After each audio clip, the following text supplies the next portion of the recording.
Histórico. Introdução à segurança do trabalho e conceitos. Olá, aluno! Estou feliz em estar aqui com você nesta videoaula onde iniciaremos uma reflexão sobre o histórico de segurança e saúde ocupacional como uma forma introdutória aos nossos estudos. O estudo do histórico da segurança do trabalho permite com que se conheça a evolução de métodos, as aplicações técnicas, a legislação, o desenvolvimento de matérias-primas e produtos, as doenças ocupacionais e as metodologias de reconhecimento, avaliação, controle dos riscos ambientais. Agora você verá um pouco mais sobre esses assuntos. Vamos embarcar nessa retrospectiva? A Revolução Industrial foi o principal acontecimento histórico que contribuiu para o aumento dos problemas de saúde relacionados com atividades laborais ou atividades de trabalho. Os riscos inerentes a atividades de trabalho, que até então estavam restritas ao artesanato, ampliaram-se com a utilização das máquinas a vapor, gerando como consequência a produção em larga escala e o aumento da jornada de trabalho, que chegava a 16 horas diárias. As fábricas eram localizadas em ambientes impróprios e as condições de trabalho eram muito ruins. Além disso, a utilização de mão de obra infantil e de mulheres era comum. O resultado desse cenário foi o enorme número de doenças, acidentes de trabalho, mutilações e mortes. O processo evolutivo nas operações de manufatura ocorreu entre 1760 e 1840. Essa etapa de transformação culminou na utilização de máquinas, na fabricação de produtos químicos, nos processos de produção do ferro, na maior eficiência da utilização da água como recurso de energia a vapor e no aperfeiçoamento de ferramentas, além da substituição da madeira pelo carvão mineral. A Revolução Industrial começou na Inglaterra e, posteriormente, espalhou-se pelos Estados Unidos e pela Europa Ocidental. Em 1802, a Lei da Saúde e Moral dos Aprendizes foi criada na Inglaterra, limitando a jornada máxima de trabalho a 12 horas diárias e dispondo sobre a obrigatoriedade de ventilação ambiental e sobre a proibição do trabalho noturno. A Lei das Fábricas foi criada em 1833 na Inglaterra e fixava em 13 anos a idade mínima para exercer as atividades de trabalho, proibindo também o trabalho noturno para menores de 18 anos. Além disso, exigia exame médico para todas as crianças trabalhadoras. Em 1907, Frederick Winslow Taylor publica Princípios de Administração Científica, obra em que o autor apresenta técnicas que estudam tempo e movimento, padronização das ferramentas e instrumentos, utilização de procedimentos formais e mecanismo de pagamento, que consideram o rendimento e os custos. Nos Estados Unidos, em 1910, Henry Ford aplica conceitos de produção em massa em suas linhas de montagem e fabricação, objetivando a redução do tempo dos processos e dos estoques, buscando o aumento da capacidade produtiva pela capacitação da força de trabalho. Em 1910, no Brasil, Oswaldo Cruz, considerado o pai das campanhas, estudou doenças infecciosas no trabalho, como o amarelão e a malária. Esse estudo aconteceu durante a construção da estrada de ferro Madeira-Mamoré. Em 1919, a Organização Internacional do Trabalho adota 6 importantes convenções sobre proteção à maternidade, idade mínima para admissão de crianças, trabalho noturno para menores, limitação da jornada de trabalho, trabalho noturno para mulheres e luta contra o desemprego. Em 1930, no Brasil, é criado o Ministério do Trabalho, Indústria e Comércio pelo presidente Getúlio Vargas. Após 10 anos, é criada a ABNT, Associação Brasileira de Normas Técnicas. Em 1943, no Brasil, entra em vigor a CLT, inclusive com capítulo referente à higiene e à segurança do trabalho. 5 anos depois, são asseguradas ao trabalhador pela Declaração Universal dos Direitos Humanos a manutenção e a segurança na aplicação de direitos como liberdade de escolha de emprego, garantia de condições favoráveis de trabalho e proteção contra o desemprego, direito ao trabalho, direito ao repouso e ao lazer, limitação de horas trabalhadas, padrão de vida que assegure o bem-estar do trabalhador e de sua família e férias periódicas remuneradas. Em 1966, é criada a Fundacentro, Fundação Centro Nacional de Segurança, Higiene e Medicina do Trabalho. Em 1978, no entanto, seu nome é alterado para a Fundação Jorge Duprá Figueiredo, de Segurança e Medicina do Trabalho. A Fundação realiza análises, pesquisas e estudos relativos à higiene e à saúde ocupacional.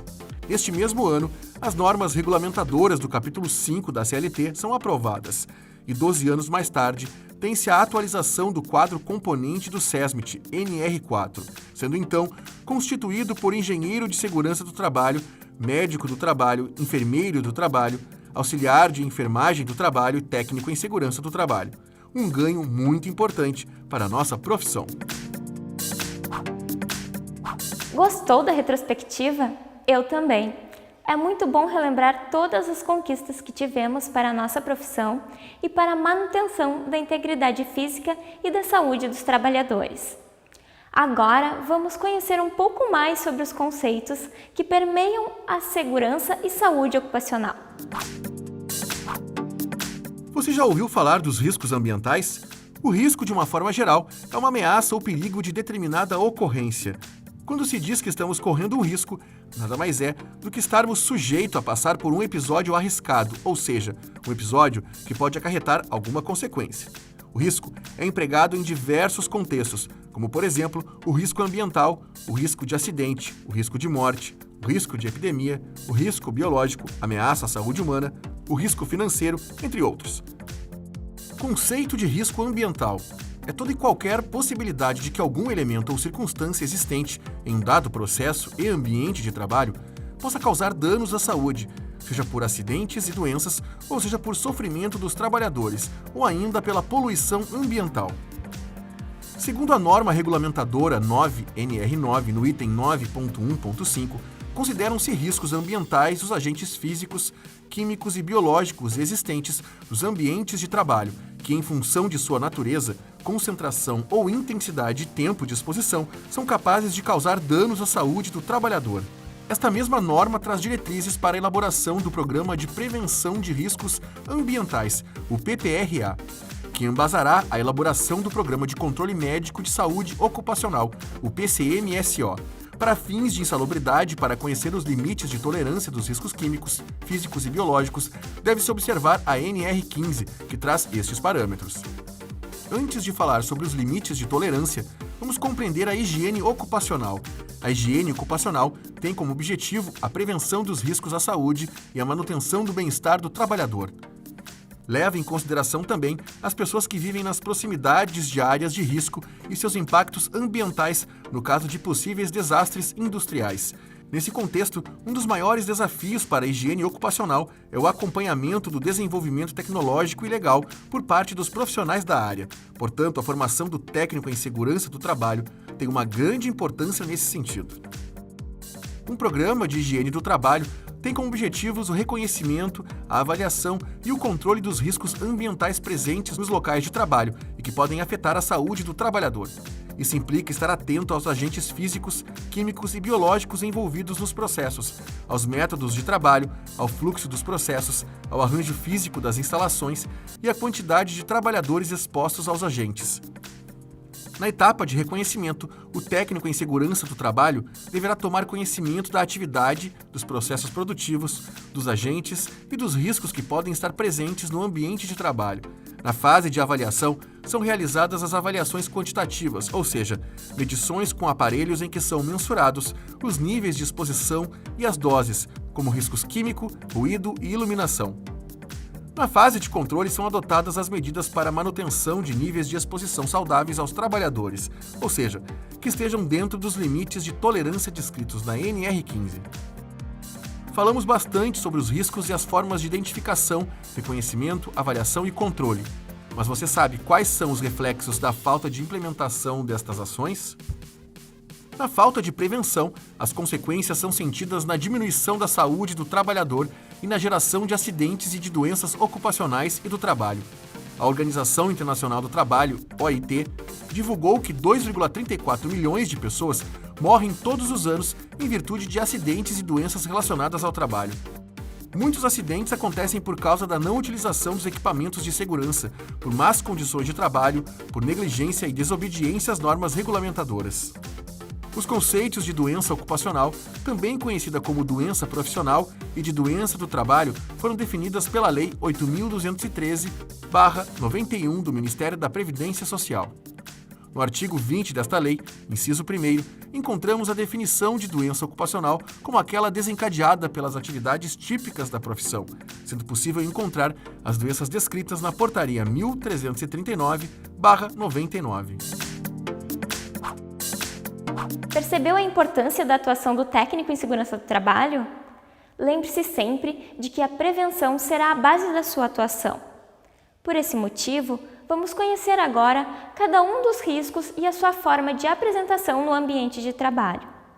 Riscos físicos. Conheceremos primeiro os riscos físicos que se apresentam em forma de energia, como ruídos, radiações ionizantes e não ionizantes, temperaturas extremas, calor e frio, vibrações, umidade e pressões anormais.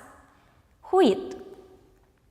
O ruído é considerado um som capaz de causar uma sensação desagradável e indesejável para o trabalhador.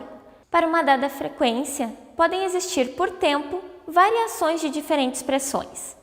De uma maneira geral, é um dos maiores riscos potenciais para a saúde dos trabalhadores, tanto nas indústrias como em qualquer outra atividade laboral.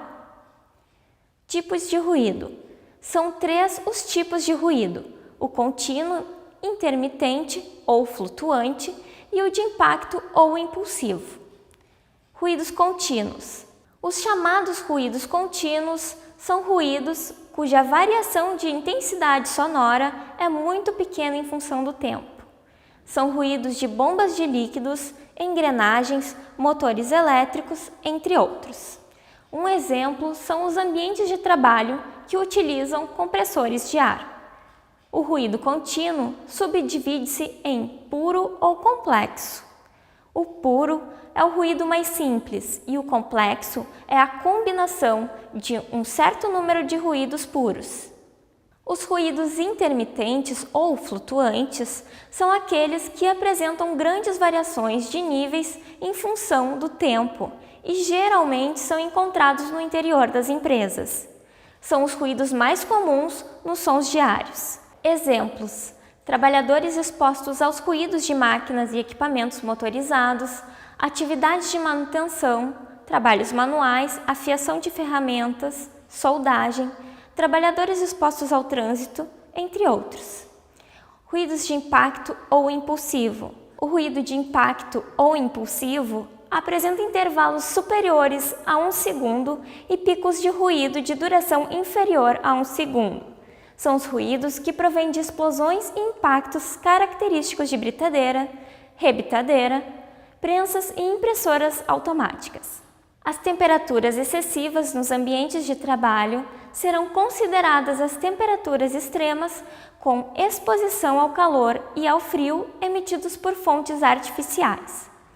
Outro risco físico que encontramos no ambiente de trabalho são as vibrações. A vibração é o movimento que aparece em intervalos regulares ou aleatórios de uma peça de uma máquina ou de um elemento estrutural, como movimentos repetitivos a partir de uma posição de repouso. Enquanto nos outros riscos o trabalhador é sujeito passivo, no caso das vibrações deve haver necessariamente o contato entre o trabalhador e o equipamento ou máquina que transmita a vibração. Outro risco físico é a umidade. A umidade é um agente físico presente em uma série de atividades profissionais e pode ser definida como uma quantidade de vapor que está presente no ar. Ela pode trazer benefícios ou malefícios para o nosso corpo. Tudo dependerá de como ela estará presente no ambiente, seja em menor ou maior quantidade, e também da forma como estamos expostos a ela. Radiações. Ionizantes e não ionizantes. Dentro dos riscos físicos, ainda temos as radiações, que podem ser ionizantes ou não ionizantes. Radiações ionizantes. As radiações ionizantes oferecem grande risco à saúde dos trabalhadores expostos, como operadores de raio-x e radioterapia. Essas radiações são provenientes de materiais radiativos, como os raios alfa, beta e gama, ou são produzidas artificialmente em equipamentos como os raios X. Os raios alfa e beta têm menor poder de penetração no organismo, oferecendo menos risco ao trabalhador exposto. As formas de radiação mais encontradas são os raios gama, X e beta, radiação não ionizante. Já as radiações não ionizantes são eletromagnéticas e seus efeitos dependerão do comprimento de onda da radiação, da região do espectro em que se situam e da duração da intensidade da exposição. Exemplos: a radiação infravermelha proveniente da solda oxiacetilênica ou de fornos, a radiação ultravioleta, como a gerada por operações em soldas elétricas, os raios laser, as microondas, entre outras. Pressões anormais, hiperbáricas ou hipobáricas. Pressões hiperbáricas. As pressões hiperbáricas acontecem quando o trabalhador está sujeito a pressões maiores do que a pressão atmosférica. Podemos citar como exemplos os trabalhos realizados em tubulações de ar comprimido, máquinas de perfuração, trabalhos executados por mergulhadores e em caixões pneumáticos. Pressões hipobáricas. Quando o trabalhador estiver exposto a pressões hipobáricas, estará sujeito a pressões menores do que a pressão atmosférica. Agora que conhecemos os riscos físicos, vamos compreender como se realiza o seu reconhecimento. Reconhecimento dos riscos físicos. O reconhecimento de um risco físico dentro de um ambiente de trabalho é realizado na etapa de reconhecimento dos riscos ambientais. Por esse motivo, precisamos identificar qual é a fonte geradora deste risco no ambiente de trabalho, lembrando que podem estar presentes no ambiente mais de uma fonte geradora e um ou mais riscos ambientais. No caso do ruído, a fonte geradora pode ser uma máquina, um equipamento ou até mesmo a presença de muitas pessoas no mesmo local. Já o calor pode ser encontrado em diversos ambientes de trabalho, como nas atividades em que se tem o contato com fornos e caldeiras. O frio pode ser encontrado em câmaras frigoríficas. Os dois riscos que envolvem a exposição de temperaturas extremas podem ser reconhecidos pelo uso de termômetros específicos. Com relação ao reconhecimento da vibração, isso dependerá de uma análise da atividade desenvolvida com o uso de uma máquina ou equipamento, sendo que os trabalhadores da construção civil normalmente são os mais afetados. A umidade está presente em atividades desenvolvidas em ambientes de trabalho, como lavanderias, lavagens, frigoríficos, cozinhas, pescas e areais. E a radiação ionizante e não ionizante estão presentes em vários ambientes de trabalho, tendo como principais fontes geradoras os aparelhos de solda oxiacetilênica, que transmitem as radiações não ionizantes, e os aparelhos de raio-x. Uma das principais fontes de pressões anormais são encontradas nas plataformas de mergulho das indústrias petroquímicas. Como você pode ver, os riscos estão em diversos ambientes de trabalho. Mas você já se perguntou como a exposição a esses riscos podem refletir na saúde dos trabalhadores? Doenças causadas por riscos físicos. Vamos ver agora alguns exemplos de doenças causadas pelos riscos físicos. O risco ruído causa perda auditiva, estresse e hipertensão arterial. A vibração causa perda de sensibilidade do tato, deslocamento dos nervos e problemas nas articulações. Os principais efeitos do calor são insolação, cãibra, desidratação e erupções na pele.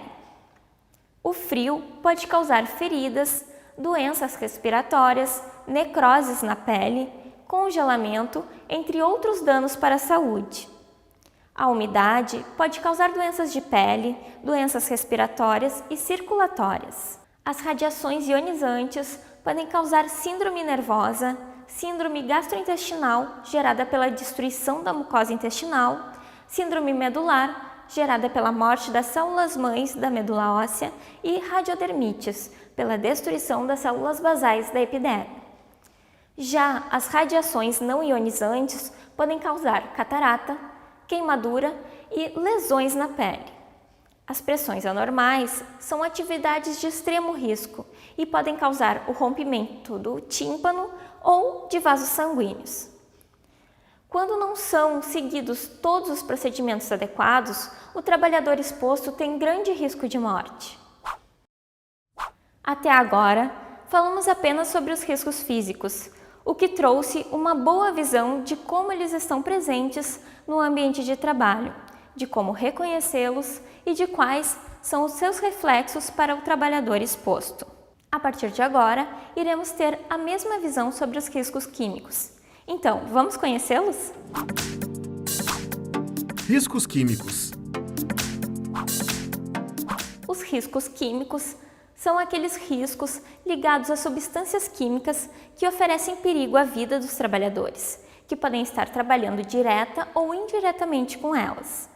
Existe a possibilidade de o trabalhador sofrer algum prejuízo na manipulação dos produtos químicos, que podem causar-lhes danos físicos ou prejudicar a sua saúde.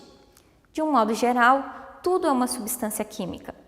Quando eu me refiro a uma substância química, eu estou falando das nocivas, aquelas que podem interferir no organismo do trabalhador, de modo a oferecer potenciais riscos à sua saúde. Então, vamos aprender a identificar esses riscos?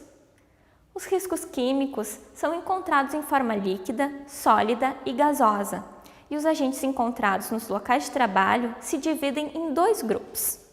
Aerodispersóides, que são poeiras, fumos, névoas e neblinas, e gases e vapores.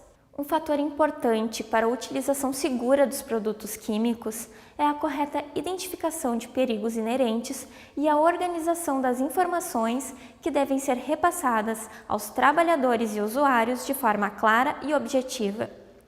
Essas informações podem ser passadas pela Ficha de Informação de Segurança de Produtos Químicos, que é a FISPIC, e a Ficha de Emergência.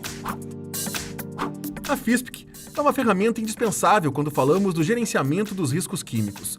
Sua eficiência é comprovada principalmente quando ocorrem acidentes ou outros eventos indesejados, fornecendo as informações sobre o produto químico por meio de 16 títulos padrões, em que respectivas terminologias, numeração e sequência não devem sofrer alterações. Os títulos contidos na FISPIC são: número 1, identificação do produto da empresa. Número 2, composição e informações sobre os ingredientes. Número 3, identificação de perigos. Número 4, medidas de primeiros socorros. Número 5, medidas de combate a incêndio. Número 6, medidas de controle para derramamento ou vazamento. Número 7, manuseio e armazenamento. Número 8, controle de exposição e proteção individual. Número 9, propriedades físico-químicas. Número 10, estabilidade e reatividade. Número 11, informações toxicológicas. Número 12, informações ecológicas. Número 13, considerações sobre tratamento e disposição. Número 14, informações sobre transporte. Número 15, regulamentações. Número 16, outras informações. Já a ficha de emergência é obrigatória apenas para transportes de produtos e resíduos perigosos. Em caso de acidente, a ficha de emergência deve conter informações que orientem os motoristas com relação aos procedimentos em caso de vazamento, risco de explosões e contato dos produtos com pessoas. A ficha deve conter ainda telefones úteis como bombeiros, emergência, órgãos de policiamento, defesa civil e meio ambiente. Reconhecimento de riscos químicos. Vamos conhecer agora como os agentes químicos podem ser encontrados no ambiente de trabalho a partir de alguns exemplos. Os exemplos de aerodispersóides são poeiras, fumos, névoas e neblinas. Quanto maior o peso específico dos aerodispersóides, menor será o tempo em que permanecerão suspensos no ar. A chance de os aerodispersóides serem inalados e de produzirem intoxicações nos trabalhadores será maior em função do tempo em que eles permanecerão suspensos no ar. As poeiras são partículas sólidas, geradas mecanicamente por ruptura de partículas maiores. Elas são classificadas em minerais, vegetais e alcalinas. Os fumos são partículas sólidas produzidas pela passagem do estado líquido ao estado de vapor, como os fumos de óxido de zinco, nas operações de soldagem com ferro. As névoas são partículas líquidas resultantes da passagem do estado de vapor ao estado líquido. Como exemplo, podemos citar o monóxido de carbono, liberado pelos escapamentos dos automóveis nas garagens dos edifícios. A neblina é composta por partículas líquidas formadas pela condensação de vapores de substâncias que são líquidas em condições normais de temperatura e pressão, CNTP, como orvalho, neblinas ácidas e alcalinas. Agora, veremos o reconhecimento do outro grupo de riscos químicos, os gases. Os gases são formados pela condensação de vapores de substâncias que são líquidas em condições normais de temperatura e pressão, CNTP, como orvalho, neblinas ácidas e alcalinas. Os vapores são dispersões de moléculas no ar que podem passar ao estado líquido para formar líquidos ou sólidos em condições normais de temperatura e pressão, CNTP. Exemplos: gasolina, nafta, entre outros. Compreendendo como encontraremos os agentes químicos no ambiente de trabalho, podemos realizar o reconhecimento dos riscos por um levantamento das fontes geradoras existentes e da forma de absorção pelo organismo. Quais são os reflexos dos riscos químicos ao organismo humano? Doenças causadas por riscos químicos.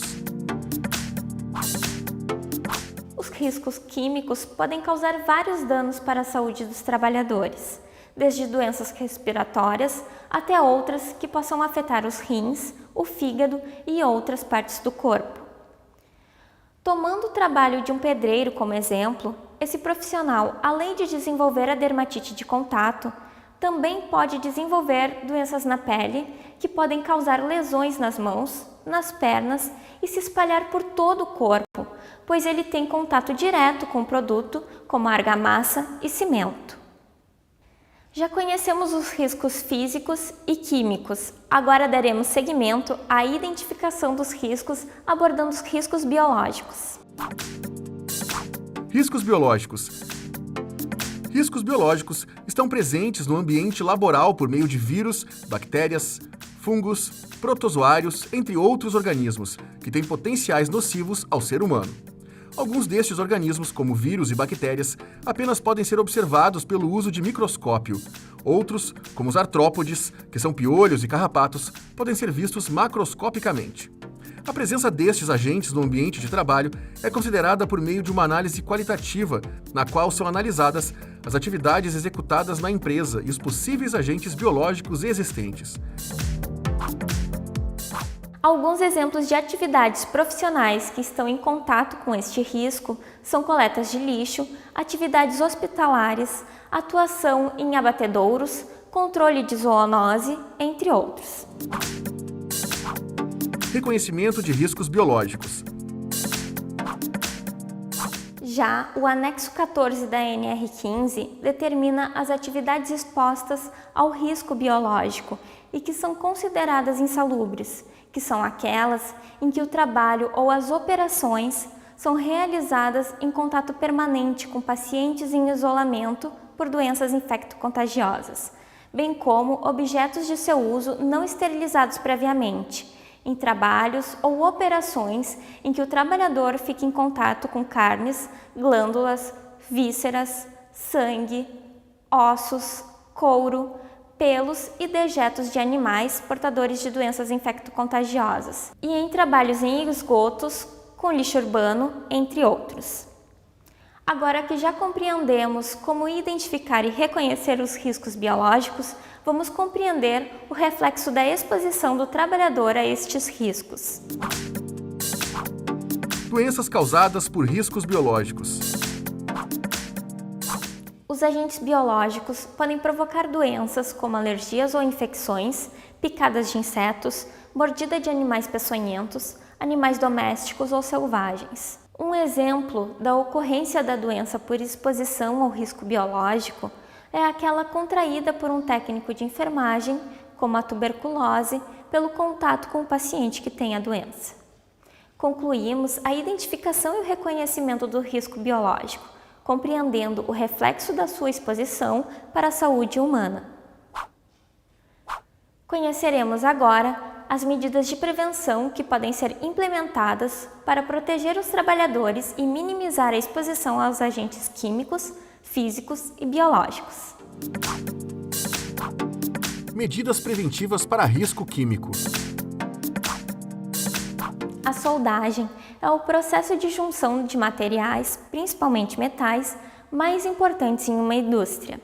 A sua aplicação vai desde pequenos componentes eletrônicos até grandes estruturas. Existem vários tipos de soldagens. Para cada uma, é necessária uma seleção do processo adequado para a aplicação.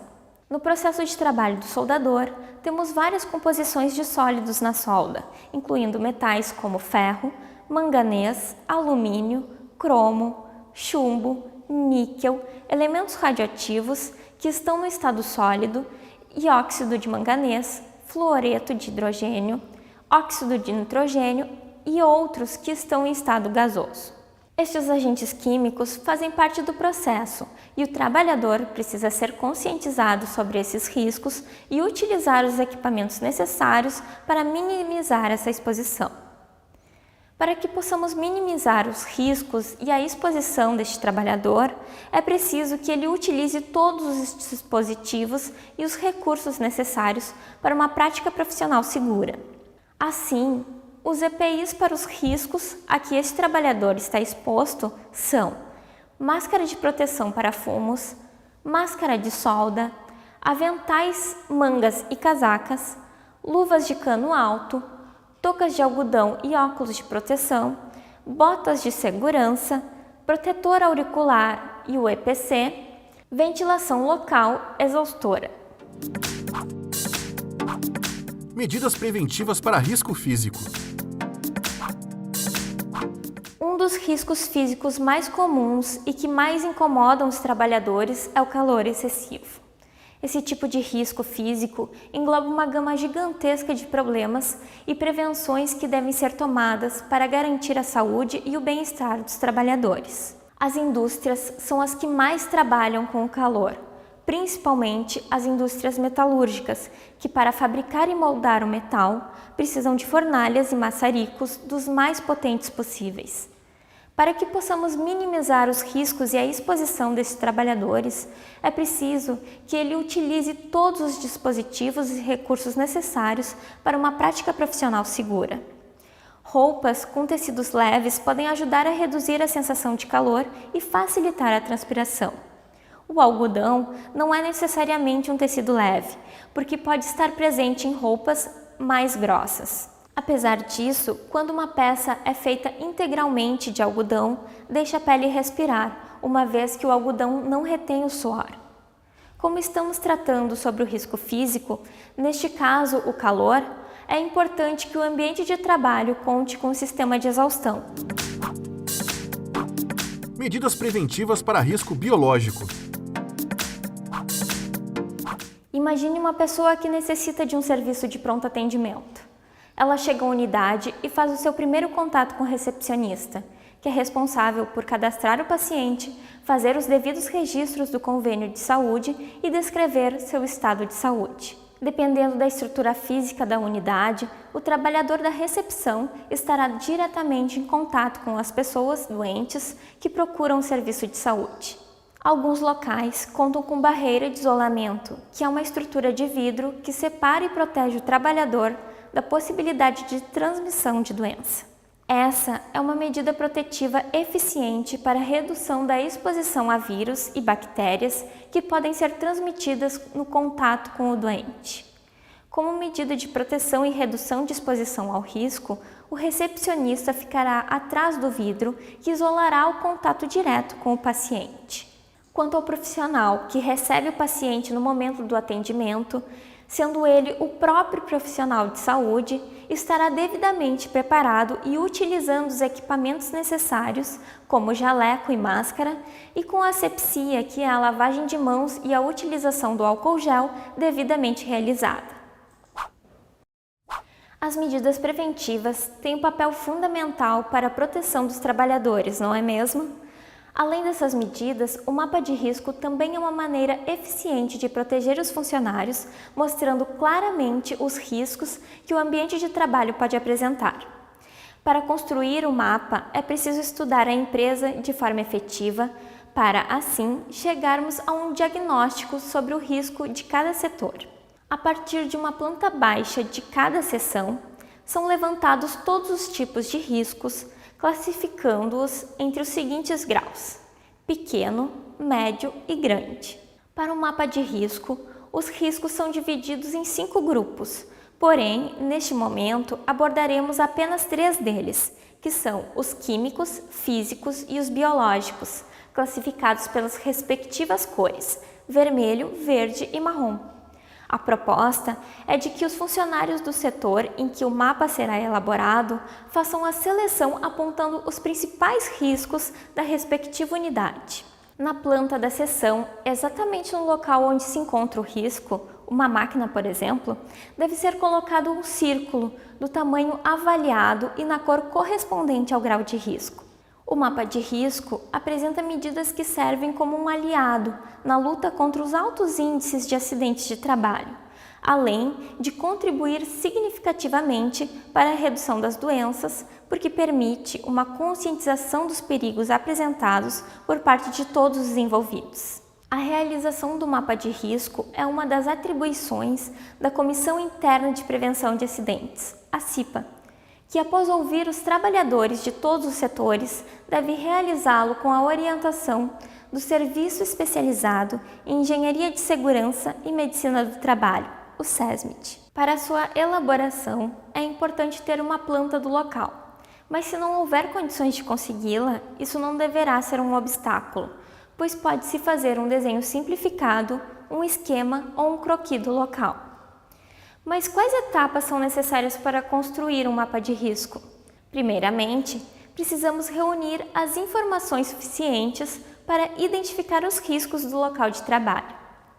E para que você possa obter subsídio para o desenvolvimento do mapa de risco, a troca e a divulgação de informações entre os trabalhadores são fundamentais para estimular a participação nas atividades de prevenção.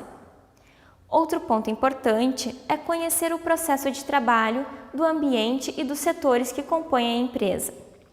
As informações sobre o número de funcionários, sexo, idade, treinamentos profissionais e de segurança e saúde, jornada de trabalho, os instrumentos e materiais de trabalho e as atividades exercidas naquele ambiente devem estar claras. Ao conhecer o ambiente e o processo de trabalho, teremos condições de identificar os riscos existentes no local analisado e ainda especificar os agentes como, por exemplo, químicos, físicos ou biológicos. Após todas essas etapas, teremos condições de identificar quais medidas preventivas existentes e sua eficácia para os riscos a que o trabalhador está exposto. Entre elas, medidas de proteção coletiva, de organização do trabalho, de proteção individual e de higiene e conforto. Isso foi apresentado anteriormente nos setores de soldagem e na recepção hospitalar, onde implantamos melhorias necessárias para a saúde e segurança dos trabalhadores. Mas, para obter todas essas informações, podemos contar com uma boa entrevista, utilizando um instrumento apropriado para descobrir as queixas mais comuns entre os funcionários expostos aos mesmos riscos, assim como identificar as doenças profissionais já diagnosticadas e as causas mais frequentes de ausência no trabalho. O levantamento dos registros previamente realizados na empresa também contribui com informações e dados necessários para o desenvolvimento de um adequado mapa de risco, como é o caso do Programa de Prevenção de Riscos Ambientais, o PPRA. Assim, temos condições de colocar todas essas informações coletadas no papel. Chegamos ao fim da nossa videoaula. Nela, apresentamos aspectos que auxiliam na identificação dos riscos físicos, químicos e biológicos, e principalmente visualizamos a importância de realizar o reconhecimento desses riscos para incluir medidas de controle. Vimos também que os riscos físicos se apresentam em formas de energia, como ruídos, radiações ionizantes e não ionizantes, temperaturas extremas, como calor e frio, vibrações, umidade e pressões anormais. Os riscos químicos estão ligados a substâncias químicas que oferecem perigo à vida dos trabalhadores que estão trabalhando direta ou indiretamente, com a grande possibilidade de um determinado trabalhador sofrer algum prejuízo na manipulação dos produtos químicos, podendo causar-lhe danos físicos ou prejudicar a sua saúde. Os riscos biológicos estão ligados à exposição a micro-organismos patogênicos, que são aqueles que causam infecções crônicas ou agudas, parasitoses, reações alérgicas, entre outros. Também foram apresentados diferentes ambientes de trabalho e a relação deles com a saúde e a segurança, e as medidas protetivas necessárias para manter a integridade física dos trabalhadores de cada um dos setores explorados. Nessa unidade curricular, apresentamos apenas 3 riscos, seguindo o Programa de Prevenção de Riscos Ambientais, o PPRA, previsto pela NR9. Os outros riscos, ergonômico e de acidente, serão trabalhados ao longo da próxima unidade curricular. Esse programa e normatização, PPRA, considera como risco ambiental os agentes físicos, químicos e biológicos existentes no ambiente de trabalho, que em função de sua natureza, concentração ou intensidade de tempo de exposição, são capazes de causar danos à saúde do trabalhador. Nosso intuito, até aqui, foi de trazer propostas para que a empresa e os funcionários trabalhem em conjunto para identificar, evitar ou controlar situações que exponham o trabalhador a riscos diretamente relacionados ao seu ambiente de trabalho, bem como acrescentar recursos como mapa de riscos, EPI e EPC adequados para promover a saúde e a qualidade de vida dos trabalhadores. Espero que você tenha gostado desse nosso encontro e tenha se motivado para compreender cada vez mais o universo da prevenção. Afinal, o técnico em segurança do trabalho é um dos profissionais que ajudará a implementá-la nos ambientes de trabalho. Obrigado por participar desse encontro e até a próxima videoaula.